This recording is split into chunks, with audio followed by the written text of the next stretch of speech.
Hey everyone, Happy New Year, and we want to say Happy New Year and welcome to the very first Radiotopia Presents of 2024.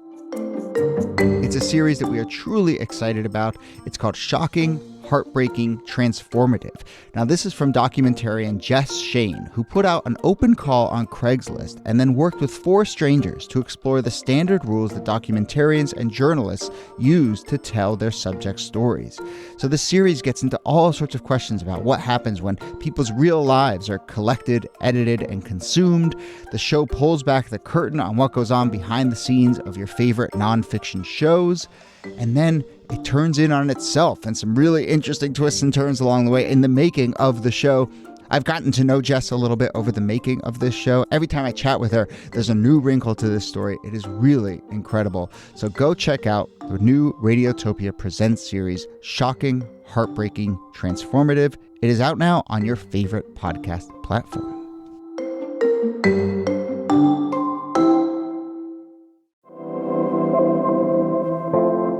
Hello and welcome to This Day in Esoteric Political History from Radiotopia. My name is Jody Avirgan. This day, February 4th, 1973, President Richard Nixon signed the Endangered Species Act. There had been a couple preservation and conservation laws passed in the 60s, but this was truly the landmark act. It put the spotlight on extinction of plants and animals and the pressure on government to preserve not just species, but the habitats in which they live. One historian referred to it as, quote, the Magna Carta of the environmental movement. We haven't done an episode on the Magna Carta on this podcast, but listeners, I think you can pick it up from context clues. You get the gist. This is very important. I want to give a shout out to the bald eagle, the red wolf, the San Clemente Indian paintbrush, the Big Bend gambusia, the Hawaiian goose. All of these are species that have bounced back after initially being on the endangered species list. And here to discuss it all is, as always, Nicole Hammer of Columbia. Hello, Niki. Hello, Jody. Longtime fan, we should say, of the Virginia big-eared bat. You've always talked about it. You keep bringing it up on the podcast, and now's your chance. Yeah. But it's to balance the fact that I'm also a longtime enemy of the Big Ben gambusia. So. Yeah, that's right. Well, that's unfortunate because Kellie Carter-Jackson of Wellesley, you are a fan of the gambusia. Do you know what a gambusia is? And I have hello, Kellie. no idea what a gambusia is. I had to look it up. Is that a fish or a bird? It is a fish. It's a fish. Good guess. There you go. Right.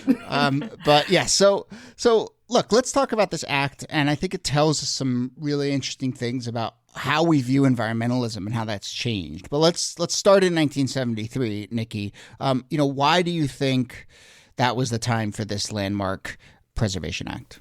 So this really was building on a few years of very intense environmental activism. And we'll get into this, but Nixon had done a lot, signed into law a lot of different bills about the environment.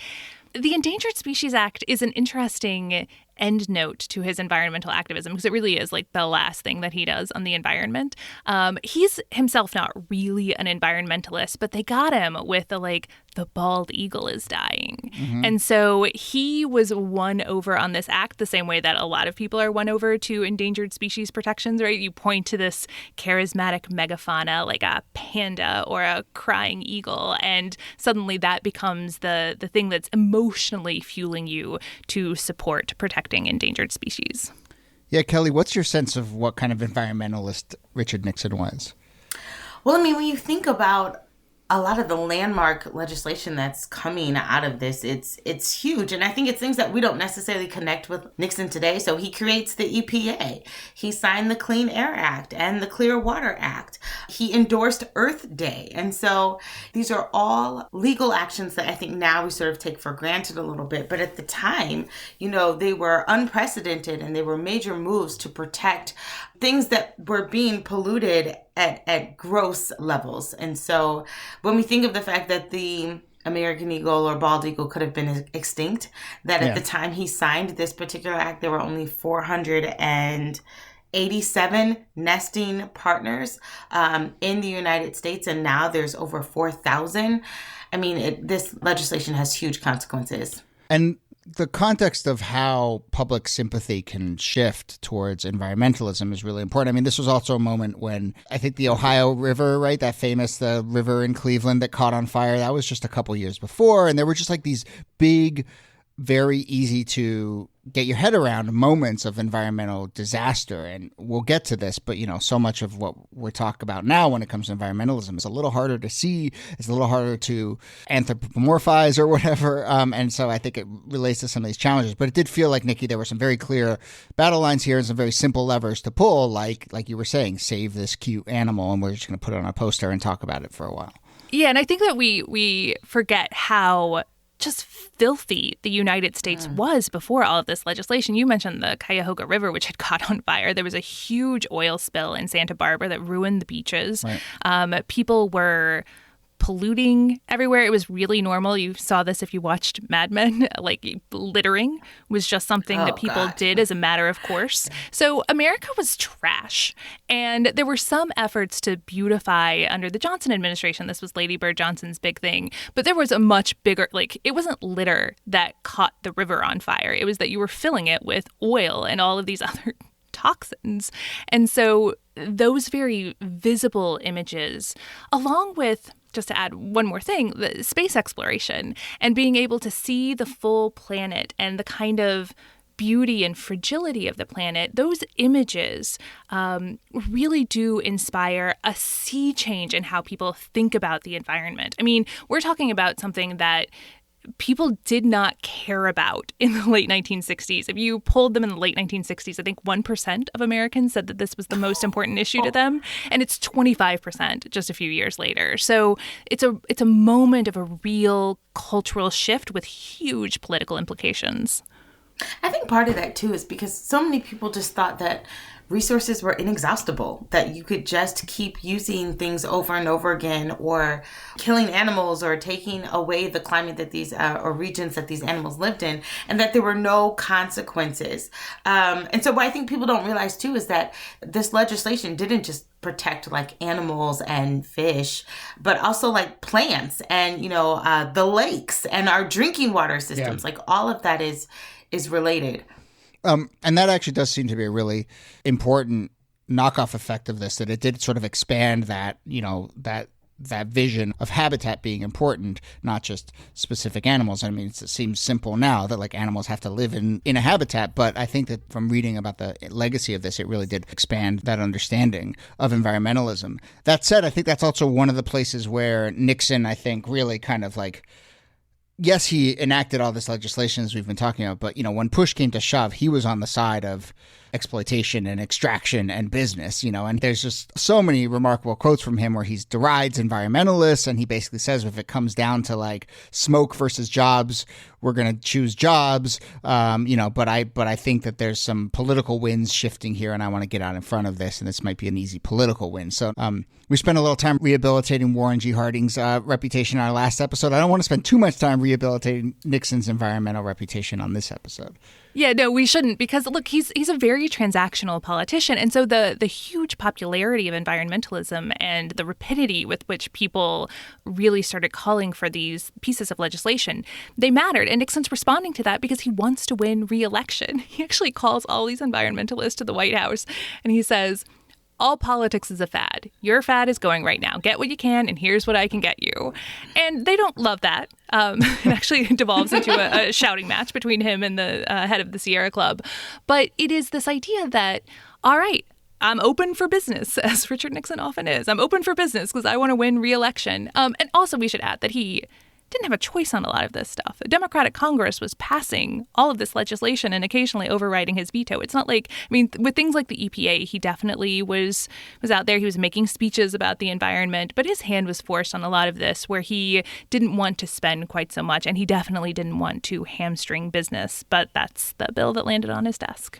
I can say that, I vividly remember being a kid in the 80s and thinking about environmentalism and how animals could be endangered, and thinking about pictures of the dodo bird that doesn't exist anymore. And I'm like, what do you mean it's gone? And I think that I remember Earth Day and all of like the PR campaigns and the branding that were put in place. Recycling, reduce, reuse, recycle. Like there's this major push in K through 12 schools to get people to buy into the idea of what it means to have a clean earth, to protect the earth.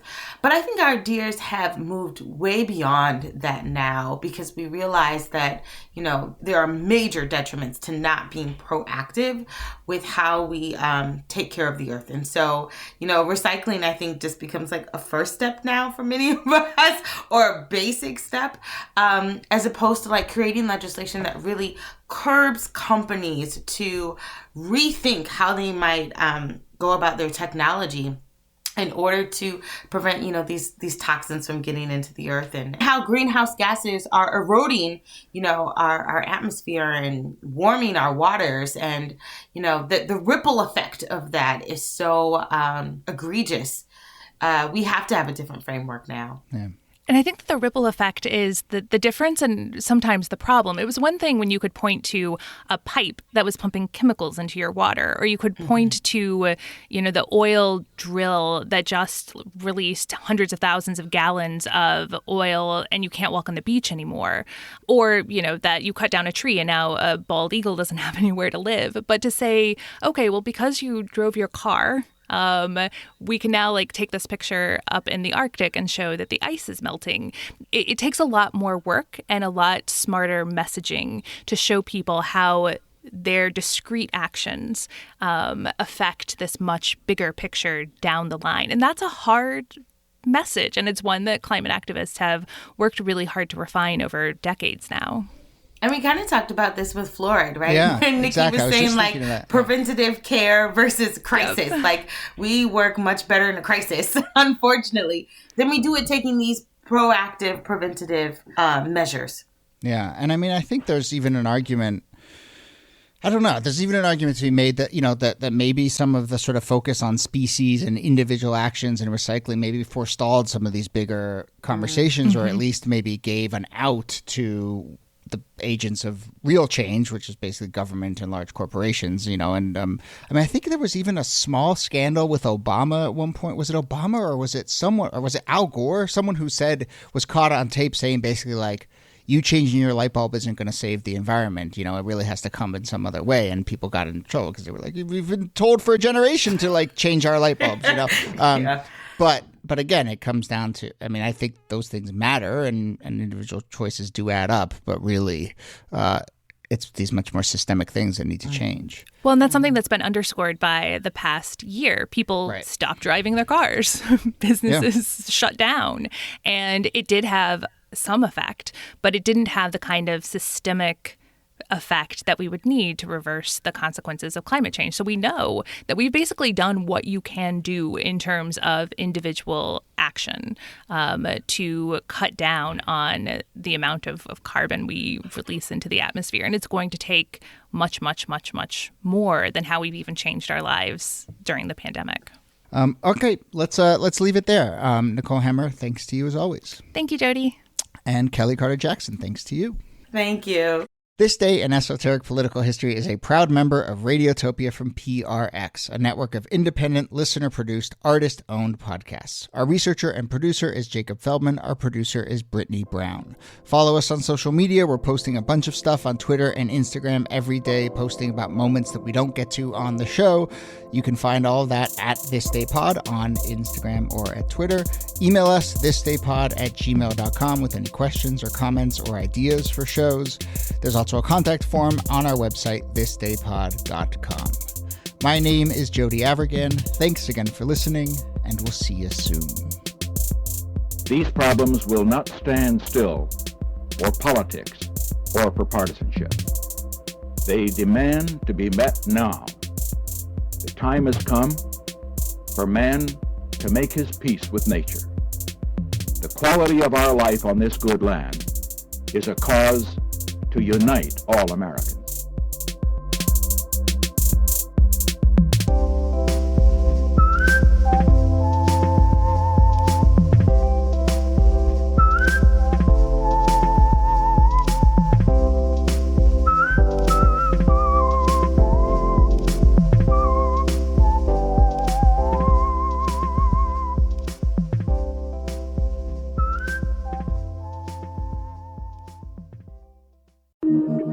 Radiotopia.